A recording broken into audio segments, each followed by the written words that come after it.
अस्सलाम वालेकुम, नमस्कार, सत श्री अकाल एंड गुड इवनिंग। मैं हूँ आरज़ू काज़मी और आप देख रहे हैं पॉइंट ऑफ व्यू। हमारे साथ हैं जी आरती टिक्कू जो कि जर्नलिस्ट हैं। हम आरती को सुनते रहते हैं और ट्विटर पे भी बहुत देखते रहते हैं। थैंक यू सो मच आरती का, आज आप आई हैं। Thank you. Thank you Arzoo, thank you दोबारा से बुलाने के लिए। आपसे बात करके हमेशा अच्छा लगता है। Thank you so much. Aarti, सबसे पहले तो हम बात करेंगे, इलेक्शन का सेकंड फेज स्टार्ट हो गया है। क्या लग रहा है आपको? क्या पब्लिक बाहर आ रही है और किस तरह का माहौल है? कौन सी पार्टी आपको लगता है कि स्ट्रांग जा रही है? देखिए आरज़ू, बहुत इंडियन डेमोक्रेसी की जब बात आती है तो ये हमारे लिए एक सेलिब्रेशन सा होता है। आप देखेंगे, आपने काफ़ी सारी न्यूज़ स्टोरीज़ भी देखी होंगी कि दूल्हा-दुल्हन जो है वो शादी करने से, फेरे डालने से पहले वो अपना वोट डालने के लिए पोलिंग बूथ्स पे जाते हैं। तो उससे आपको माहौल समझ आएगा कि इंडियन डेमोक्रेसी, जिसको हम हिंदी में लोकतंत्र बोलते हैं, वो कितना स्ट्रांग है, कितना मजबूत है। लोग इस कल्चर में विश्वास करते हैं। आपके पाकिस्तान में ये थोड़ा बहुत डिफरेंट होगा, क्योंकि आपकी एक लंबा इतिहास रहा है मिलिट्री डिक्टेटरशिप्स का, और जब आपके यहाँ डेमोक्रेसी होती है तब भी मिलिट्री ही सब कुछ कंट्रोल करती है, सब डिसीजन मेकिंग मिलिट्री से ही आते हैं। यहाँ पे वैसा नहीं है। यहाँ पे इंडियन डेमोक्रेसी बेशक कई लोगों का मानना है कि बीजेपी के बारे में या प्राइम मिनिस्टर मोदी के बारे में बोला जाता है कि ये तो बहुत कंट्रोल में रखने वाले लोग हैं या ये पार्टी है। लेकिन आप जो उत्साह देखते हैं गांव-गांव में, टाउन्स में, सिटीज में, खासकर उस दिन जब लोग वोट करने जाते हैं, तो उस दिन समझ आता है कि ये इस कंट्री में, इस नेशन में कितनी लोकतंत्र के लिए कितना कॉन्फिडेंस है, कितना विश्वास है, और वो अपने वोट पे कितना उनको लगता है कि वो कितना एम्पावरिंग है कि एक इंसान इस देश की डेस्टिनी चेंज कर सकता है, इस देश का जो निज़ाम है वो चेंज कर सकता है, या उसी को रिपीट कर सकता है जो अभी पावर में है। और रही बात मेरे असेसमेंट की, मुझे लगता है कि आज भी मुझे लग रहा है कि बीजेपी को एज है कंपेयर टू द ऑपोजिशन। वो इसलिए क्योंकि ऑपोजिशन के पास कोई मजबूत चेहरा नहीं है। जो मैं आम लोगों से बात करती हूँ, तो बेशक ये कहते हैं लोग कि हाँ, एक्सपेक्टेशंस बहुत ज्यादा थी इस सरकार से। पूरी एक्सपेक्टेशंस नहीं हुई, लेकिन साथ में वो जो प्राइम मिनिस्टर मोदी ने जो बड़े काम करके दिखाए, खासकर आर्टिकल 370 कश्मीर को लेके, और जिस तरह का इकोनॉमिक रिफॉर्म्स, जिस तरह से इकोनॉमिक ग्रोथ हुई है पिछले 5 साल में, कि इंडिया फिफ्थ लार्जेस्ट इकोनॉमी है, लगभग लगभग $4 ट्रिलियन के करीब पहुंचने वाले हैं, और जल्द ही हम जो है थर्ड लार्जेस्ट इकोनॉमी दुनिया की उस तरफ बढ़ रहे हैं। और ये प्राइम मिनिस्टर मोदी को वहाँ क्रेडिट जाता है, उनकी सरकार को क्रेडिट जाता है। ये लोग अक्सर कहते हैं जब वोटिंग की बात आती है। इसलिए मुझे लगता है कि बीजेपी को इन दो मुद्दों पे बहुत मैं कहूँगी कि एज है। कि एक तो ये कि ऑपोजिशन के पास कोई स्ट्रांग लीडर नहीं है। उनका उनका जितना भी अलायंस है, इंडिया अलायंस जो है, उसमें से कोई है नहीं जिसको लोग पैन इंडिया लीडर माने, या एक मजबूत लीडर माने, या जिनकी लीडरशिप में ये लगे कि हाँ, ऑल्टरनेटिव क्रिएट हो सकता है। दूसरा, मेरे ख्याल से जो स्ट्रॉन्ग पॉइंट बीजेपी का ये है कि जो पिछले 5 साल में काम हुए, खासकर जैसे कि मैंने कहा 370, डेवलपमेंट, इंफ्रास्ट्रक्चर, इकोनॉमिक ग्रोथ, ये बहुत बड़े मुद्दे हैं इंडिया के लिए और इंडियन वोटर्स के लिए। तो बीजेपी मेरे ख्याल से आगे है।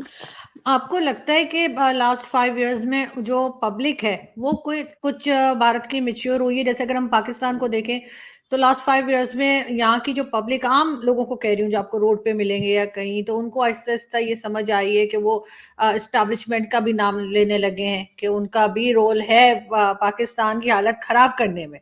और पॉलिटिशियंस का भी है, और वो एजेंसीज को भी कहने लगे हैं, वो आर्मी को भी पॉइंट आउट करने लगे हैं। तो उससे हमें लगता है कि पब्लिक थोड़ी सी हमारी जो है वो मिच्योर हुई है, अवेयरनेस आई है।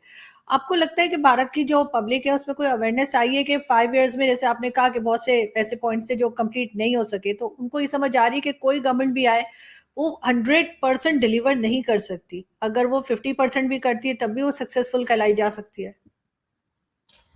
देखिए, इनफैक्ट अभी हाल में ही मैं कहीं से आ रही थी और एक कैब ड्राइवर था, और उससे मेरी बात हो रही थी, और मैंने उनको बोला कि भैया क्या चल रहा है, आपको क्या लगता है कि किसकी सरकार आ रही है?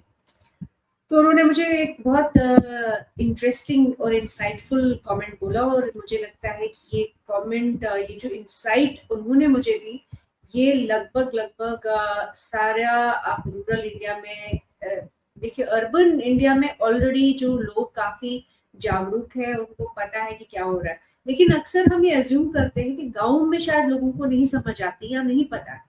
लेकिन ये ऐसा जो असम्पशन है वो इन्होंने जो मुझे इंसाइट दिया उससे बिल्कुल टूट जाता है, वो रॉन्ग असम्पशन कि गांव में लोगों को अवेयरनेस नहीं है, या जो आम आदमी है वो अवेयरनेस नहीं रखता। उन्होंने कहा कि देखिए मैडम, हम तो गरीब आदमी हैं, हम तो इतना ही हमको समझ आता है कि हर सरकार जो है वो अपने मुद्दे लेकर आती है, और वो उन मुद्दों की या तो वो मतलब काम करेंगे उसमें, या तो बहुत अच्छा काम करेंगे, लेकिन उसके बाद भी अच्छा काम करने के बाद कुछ रह जाता है या गलतियां हो जाती है, क्योंकि बहुत सारी मजबूरियां भी होती है। इतना बड़ा देश है, 1.4 बिलियन लोग हैं आखिरकार इस देश में, तो वो गलतियां होती रहती है, और वो सरकार चाहे जितना भी हम समझे और चाहे कि ये हमारी जितने भी मांगे हैं वो पूरी होनी चाहिए, वो हो नहीं पाती किसी भी सरकार से।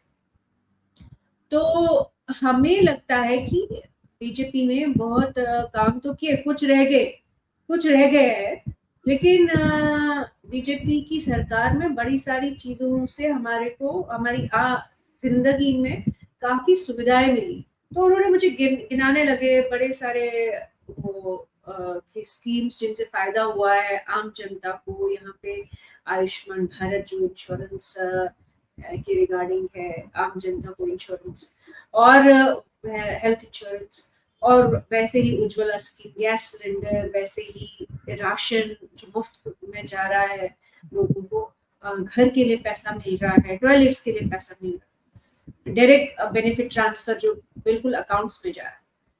तो वो जब उन्होंने ये कहा कि, और लास्ट लाइन ये थी कि हम ये समझते हैं कि कोई भी पार्टी ये प्रॉमिसेस करेगी और उन प्रॉमिसेस में लगभग लगभग कोशिश करेगी कि वो पहुंच पाए, क्योंकि वोट तो लेना ही लेना है, तो वो कोशिश करेगी, लेकिन फिर भी रह जाएगी कुछ चीजें और कुछ गलत भी हो जाएगी चीजें।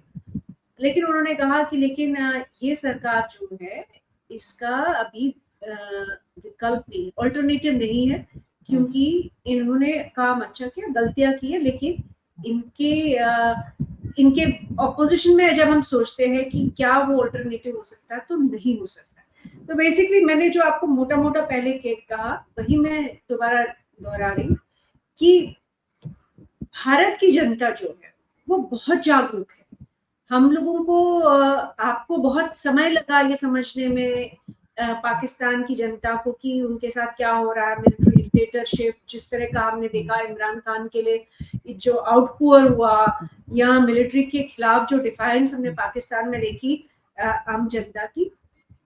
यहाँ का जो वोटर है वो बहुत जागरूक है, उसको समझ है सिस्टम की, उसको ये समझ है कि कितना हो सकता है, कितना नहीं हो सकता है, क्या गलत है, क्या सही है, और और ये भी समझ आता है कि एक स्ट्रॉन्ग लीडर की बहुत जरूरत है इस देश को, एक स्टेबल सरकार की बहुत जरूरत है इस देश को। तो मुझे लगता है कि वो ओवरऑल मैंने सब जगह देखा है, और सब वोटर उस तरह सोचते हैं।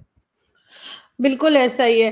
लेकिन साथ ही अभी शहबाज शरीफ साहब जो प्राइम मिनिस्टर हैं पाकिस्तान के, वो कराची गए थे और बिजनेस कम्युनिटी से उनकी मीटिंग थी। वहां पर कई बड़े-बड़े जो बिजनेसमैन पाकिस्तान के, उन्होंने कहा कि भारत के साथ ट्रेड होनी चाहिए। वैसे तो तमाम ही नेबर्स के साथ उन्होंने एडवाइस किया, लेकिन भारत का खास तौर पे नाम लिया गया। पाकिस्तान ने खुद ही ट्रेड बंद की थी और उसके बाद जो कुछ हुआ वो आप जानती हैं। क्या दोबारा आप समझती हैं कि ट्रेड ओपन होनी चाहिए और एक साथ काम फिर दोबारा करने की कोशिश करनी चाहिए? देखिए आरज़ू, ये सवाल जो है, ये सवाल भारत के एक्सपर्ट्स या भारत के जनता के लिए नहीं है असल में ये सवाल। ये सवाल पाकिस्तान आर्मी के लिए है। क्योंकि सबसे बड़ी जो अड़चन है इंडिया पाकिस्तान के नॉर्मलाइजेशन जो रिलेशनशिप में होनी चाहिए, उसका सबसे बड़ा स्टम्बलिंग ब्लॉक जो है वो पाकिस्तान आर्मी है, और पाकिस्तान आर्मी ने जो सिस्टम क्रिएट किया है। और आपके दर्शकों के लिए, आपके ऑडियंस के लिए मैं बिल्कुल बताना चाहती हूँ, साफ तरीके से बताना चाहती हूँ कि अड़चन क्या है। देखिए, पिछले 75 साल में जो पाकिस्तान आर्मी ने कश्मीर को लेके जिहाद किया और इतने सारे बच्चों को गुमराह किया, इतनी सारी जनता को उन्होंने मरवाया क्रॉस बॉर्डर टेररिज्म में। और पाकिस्तान आर्मी जब जब जब जब भी पाकिस्तान की जो इकोनॉमिक सिचुएशन अच्छी थी, पाकिस्तान जब स्टेबल था इकोनॉमिकली, तब तक पाकिस्तान आर्मी और भी ज्यादा ऐसी हरकतें करने लगी। उन्होंने पंजाब में, भारत के पंजाब में खालिस्तान का जो आतंक फैलाया, कश्मीर में जो उन्होंने आतंक फैलाया, और अभी भी इतना पाकिस्तान की हालत जो खराब हुई है इकोनॉमिकली, अभी भी उनको होश नहीं आ रही है कि भाई आपके यहाँ 31% का इन्फ्लेशन रेट है। 31 तो ऑफिशियल है, पता नहीं अनऑफिशियली कितना ऊपर होगा, क्योंकि लोगों के पास खाने को नहीं है, रोटी के लिए तरस रहे हैं। तो ये जब ऐसी एक इंस्टीट्यूशन पाकिस्तान में जब तक ये इंस्टीट्यूशन रहेगी, और इस इंस्टीट्यूशन का सबसे बड़ा प्रॉब्लम ये है कि ये मिलिट्री इंडस्ट्रियल कॉम्प्लेक्स जो दुनिया का है, ये उसके एक हिस्सा है। और इनको ये समझ आता है कि जब तक ये कॉन्फ्लिक्ट, जब तक ये आतंक फैलाते रहेंगे, कश्मीर में अभी भी इन्होंने इन हरकतों से बाज नहीं आए। अभी भी ये बच्चों को गुमराह कर रहे हैं पाकिस्तान ऑक्यूपाइड कश्मीर में, और अभी भी धकेल रहे हैं फॉरेन टेररिस्ट को कश्मीर में, और वहां पे आम जनता को मार रहे हैं। कश्मीर वो भी मुसलमान ही है, ये भी समझिए कि पाकिस्तान आर्मी जो इस्लाम को इस्तेमाल करके और अपने मुसलमान होने का वो धावा करके अल्टीमेटली कश्मीर में जो है मुसलमानों को ही मरवा रही है। और तो और उन्होंने जो कश्मीरी हिंदुओं के साथ नरसंहार करवाया 1990 में। तो सबसे बड़ी जो अड़चन है इंडिया पाकिस्तान की ट्रेड रिलेशनशिप में, वो पाकिस्तान आर्मी है। और मुझे लगता है कि पाकिस्तान की जनता को इमरान खान के लिए जो खड़े हुए थे, शहबाज शरीफ अभी बैठे हैं, वो तो पाकिस्तान आर्मी के अप्रूवल से ही बैठे हैं, और इसीलिए उन्होंने जैसे ही पावर में आए शहबाज शरीफ, वैसे ही उन्होंने स्टेटमेंट दिए। अभी हाल में जो पाकिस्तान और ईरान ने स्टेटमेंट दिया कश्मीर को लेके, उससे पहले भी शहबाज शरीफ ने कश्मीर पे जो वो मतलब घिसा हुआ जो टेप रिकॉर्डर होता है, उसकी तरह लगातार कश्मीर कश्मीर करते रहेंगे, जिसकी वजह से पाकिस्तान इकोनॉमिकली बर्बाद हुआ 75 साल। अगर ये वही करते रहेंगे तो भारत के लिए क्या इंसेंटिव है कि हम पाकिस्तान के साथ ट्रेड करें, क्योंकि वैसे भी उस ट्रेड रिलेशनशिप में हम एक बहुत बड़े प्लेयर है। 5th लार्जेस्ट इकोनॉमी है पाकिस्तान, कहीं नहीं है आज की डेट में। आप लोग $8 बिलियन का जो लोन है वो IMF से मांग रहे हैं, और आप लोगों के लिए इतनी परेशानी है कि इंडिया में जहां पे सरप्लस फूड भी है, मतलब खाने के मामले में हम लोगों को कोई परेशानी नहीं हुई कोरोना वायरस पैंडेमिक में। जब हम 6 महीना भी लॉकडाउन था तो आराम से सब लोग खाना खा रहे थे। अभी भी आपका जो टेक्सटाइल है, आप कॉटन लीजिए, कॉटन के पाकिस्तान में कॉटन मिलता नहीं है, अगर मिलता तो बहुत ज्यादा महंगा मिलता है। हमारे यहाँ तो कॉटन सरप्लस होता है, दुनिया में जाता है। तो आप लोगों के पास रोटी कपड़ा, दो चीजें हो गई। फिर हो गया मकान। अरे भाई, जब आपके पास खाने को नहीं है, आपके पास पहनने को नहीं है, तो मकान कहाँ से बनेंगे? इसलिए पाकिस्तान में जो गुर्बत है उसका कारण उसके कारण से तो पाकिस्तान आर्मी को ये समझना चाहिए था कि भाई बेहतरी इसी में है कि ये जो मिलिट्री इंडस्ट्रियल कॉम्प्लेक्स के हिस्सा बन के इनको लगता है कि उन्होंने अपने बच्चे तो विदेश भेजे, वहां इनकी ड्यूअल सिटीजनशिप है, कभी यूके में होते, कभी यूएस में होते, कभी यूरोप में होते, कभी पाकिस्तान में होते, और पाकिस्तान में दर्जनों नौकर लेके बैठे होते हैं, बड़ी बड़ी एस्टेट्स में बैठे होते हैं, बड़े बड़े बंगलों में। लेकिन उससे नुकसान किसका हुआ? आम जनता जो है पाकिस्तान की, उनका नुकसान हुआ। हमें कोई नुकसान नहीं होगा आप लोगों के साथ ट्रेड करके या नहीं करके, लेकिन ये सबसे बड़ा सवाल आप लोगों के लिए है कि कश्मीर में जहाज जब तक आप चलाते रहेंगे और जब तक आपकी आर्मी बाज नहीं आएगी इन हरकतों से, तो तब तक तो पाकिस्तान जनता को जो है वो भुगतना है ये सब कुछ। तो आरजू, मेरे ख्याल से ये इसमें सबसे बड़ा मैं ये कहूंगी कि इकोनॉमिकली अगर देखा जाए, इंडिया के पास इतना कुछ है जो आप सोचे कि जब ट्रेड हो भी रहा था 2020 से पहले, तो थर्ड पार्टी ट्रांसफर हो रहा था, मतलब इंडिया से जो सामान जाता है यूएई जाता है और दुबई जाता है, वहां से आप लोग इंपोर्ट करते इंडियन आइटम्स, तो आप पे कितनी उस पे ड्यूटी, कितना उस पे पैसा खर्च हो जाता है, और वही चीज कितनी महंगी हो जाती है पाकिस्तान पहुंचते पहुंचते, जबकि ये तो बॉर्डर यहाँ रहा बिल्कुल नजदीक में, अटारी बॉर्डर से जा सकता था।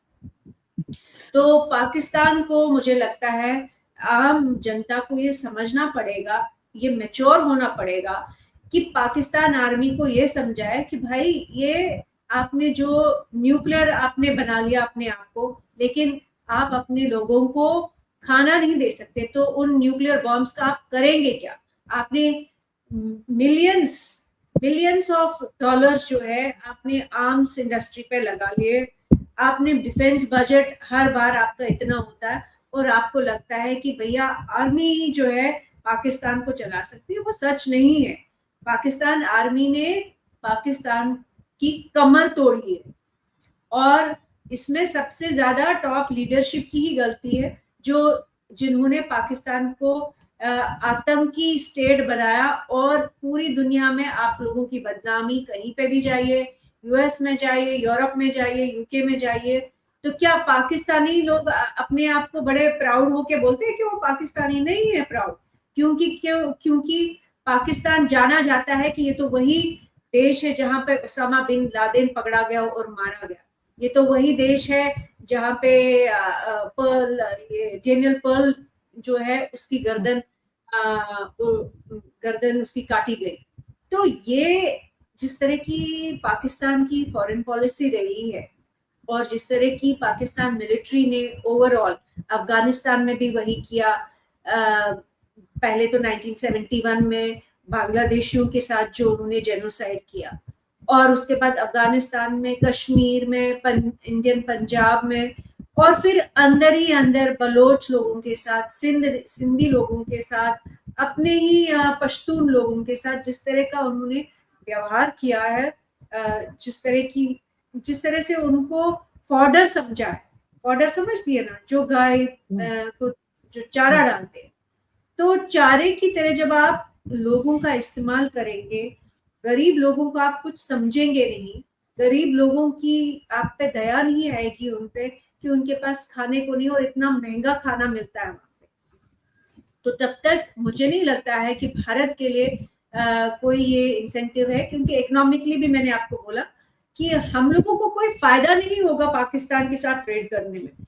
और हमारे लिए तो सिर्फ इतना है कि अगर नॉर्मलाइज करनी है रिलेशनशिप, तो पाकिस्तान आर्मी के को समझना पड़ेगा कि वो गलत कहाँ जा रहे हैं, और भारत तब वो बिल्कुल वो अगर पाकिस्तान दो कदम लेगा आगे, तो इंडिया भी एक कदम आगे लेगा। ऐसा नहीं है कि इंडिया पीछे रहे, लेकिन ग्राउंड पे अभी तक ग्राउंड में कश्मीर में नहीं दिख रहा है कि पाकिस्तान आर्मी को ये समझ आ गई है बात।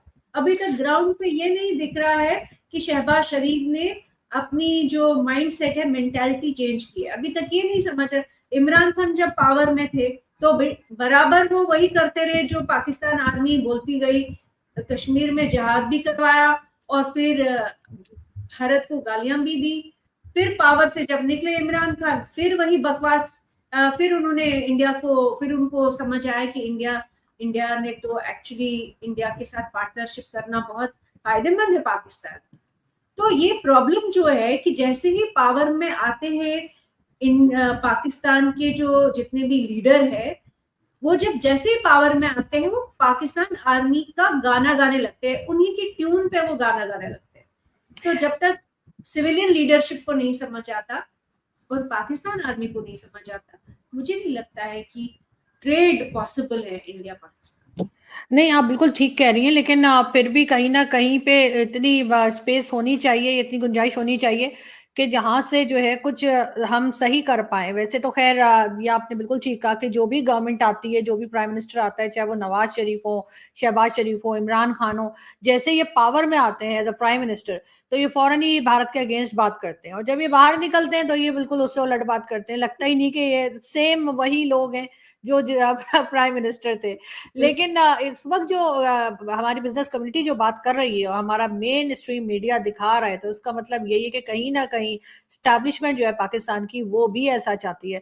तो एनीवे हमें थोड़ा सा बेहतरी की तरफ कोशिश करनी चाहिए। एक थोड़ी बात सी कहती हूँ जी आरजू, जी। देखिए जब जनरल मुशर्रफ का टाइम था और उस वक्त भी ये बात हुई, जनरल मुशर्रफ जब इनफैक्ट इंडिया आए थे उस टाइम पे भी, प्राइम मिनिस्टर वाजपेयी के टाइम पे भी, ये इंडिया पाकिस्तान ने नॉर्मलाइज करने की कोशिश की रिलेशनशिप। लेकिन आप देखिए कि उसके बाद हुआ क्या।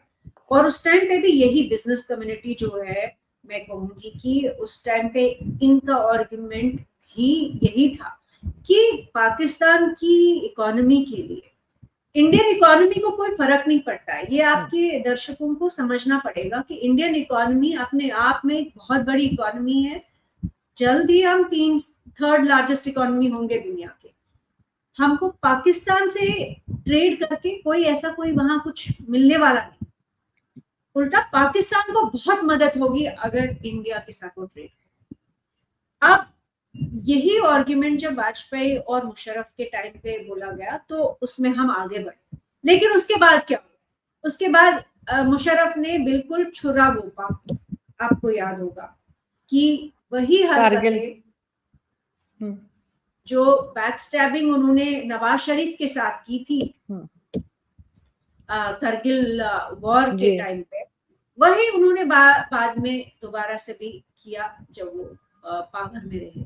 क्योंकि उन्होंने अपना क्रॉस बॉर्डर टेररिज्म, मैं बार बार यही कहूंगी कि पाकिस्तान आर्मी जब तक मिलिट्री इंडस्ट्रियल कॉम्प्लेक्स जो दुनिया का है उसमें से बाहर नहीं निकलती और ये नहीं समझती कि पाकिस्तान की जनता के लिए उनको काम करना चाहिए, जब तक ये नहीं समझ पाएगी तब तक मुझे नहीं लगता है कि इंडिया के पास कोई इंसेंटिव है। और सबसे बड़ी पहली शर्त ये होनी चाहिए कि क्रॉस बॉर्डर टेररिज्म बंद होगा।